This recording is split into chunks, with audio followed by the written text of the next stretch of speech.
female. So the Quran says that the sperm is responsible for the sex of the child, whether it's male or female.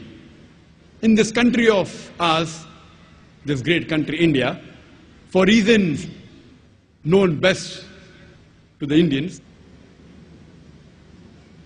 in India mainly, most of the people, they prefer having sons rather than daughters. And if a lady gives birth to a daughter, very often the mother-in-law, she will blame the daughter-in-law. That why did you give birth to a daughter? According to the science and the Quran, if the mother-in-law has to blame anyone, she should not blame the daughter-in-law, she should blame the son. Because it is the male fluid which is responsible for deciding the sex of the child, male or female. Actually, it's in the hands of Allah subhanahu wa ta'ala. He is the one who makes it male or female. But if the mother-in-law has to blame anyone, she should blame the son. Because he is responsible for the sex of the child, male or female. The Quran says in Surah Az-Zumur, chapter 39, verse number 6, that we have made the human beings in stages, one after the other, in three veils of darkness. According to Prophet Zakir Moore, he said that this verse of the Quran, when it mentions the three veils of darkness, it refers to the anterior abdominal wall, the uterine wall, and the amniochorionic membrane. That the human being is made into stages in three veils of darkness. The Quran describes the various embryological stages in great detail. The Quran mentions in Surah Mu'minun, chapter number 23, verse number 12 to 14, that we have created the human being from a quintessence of clay, then made it into a nutfah, a minute quantity of liquid, then made the nutfah into alaqa, a leech-like substance, then made the alaqa into mudga, that's a chewed-like lump, then made the mudga into izama, bones, then clothed the bones with lahm, that is flesh. And then we made a different creature. Glory be to Allah, who's the best to create. These three verses of the Quran describe the various embryological stages, the initial stages of development of a human being in the mother's womb in great detail. First it says that it made it from a nutfah, which we discussed, a minute quantity of liquid, then made the nutfah into alaqa. That means a leech-like substance, which we discussed earlier. The meaning of the Arabic word alaqa, it has got three meanings. One is a leech-like substance. It also means something which clings. And the third meaning of alaqa is congealed clot of blood.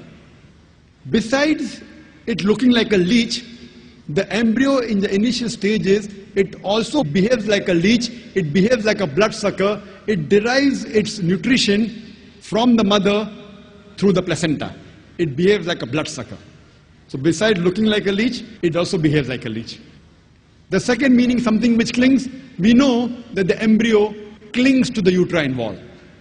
Throughout the 9 months that the fetus is in the womb of the mother, it clings to the uterine wall. The third meaning of alaqa is congealed clot of blood. And today's science tells us that in the initial stages, the blood does not circulate. And the blood clots in the vessels, and it appears like a congealed clot of blood. So all three meanings of alaqa, alhamdulillah, today's science says, is in perfect conformity to latest advances made in embryology. It further says, we placed it in a qararim makin, a place of security. And we know today that the fetus is protected posteriorly by the spinal column, the backbone, as well as the posterior muscles. And anteriorly it is protected by the anterior abdominal wall, by the amniochorionic membrane, as well as the amniotic fluid, which protects the child. So the science today testifies that the child is well protected in the womb of the mother. It further says, we made the alaqa into a mudga. A mudga means a chewed-like lump. So Prophet Zakir Moore took a plasticine and made it look into a leech-like substance, initial stage of embryo, and then placed it between his teeth. He bit it to make it appear like a mudga, a chewed-like lump. And when he saw it, the teeth marks, it resembled the somites from where the nerves develop. And the Quran continues We made the mudga into izama, bones. Then clothed the bones with lahm, that is flesh. Then we made it altogether a different creature. So what does the Quran mean that we made it into altogether different creature? Till this stage of mudga, izama, lahm, chewed like lump, bones, flesh. Till this stage, today science tells us the initial stages of development of a human being is similar to the development of a fish, rabbit, and many other animals. Only after this stage does the human development differ in looks, where we have a head, then we have limbs. Then the Quran says we made it into a different creature. Glory be to Allah, who is the best to create. Imagine, the Quran describes the various embryological stages in great detail. And Professor Keith Moore, he said that this description given in the Quran, based on shapes, alaka, leech-like substance, mudga, chewed like lump, izama, bones, laham, flesh, is far superior to the divisions made in modern embryology, where we say stage 1, stage 2, stage 3, stage 4. It's difficult to identify. The description given in the Quran is far more superior and much more easy. And previously the scientists, they thought it was in the 16th and 17th century when scientists like Swammerdam, they thought that the sperm contained the miniature human being. The head of the sperm contained the miniature human being, and then it grew in the womb of the mother. Later on, when they came to know that the size of the ovum is bigger than the sperm, D. Grafe, he said that the human being is present in the ovum and not the sperm. Later on in 18th century, Maupertus, he propounded the biparental theory that both the ovum and the sperm is responsible for the creation of the human being. They fertilize, they form the zygote, which the Quran has described in great detail. Furthermore, the Quran says in Surah Hajj, chapter number 22, verse number 5, that we have created the human beings from a minute quantity of clay, made into alaka, made the alaka into mudga, partly formed and partly unformed.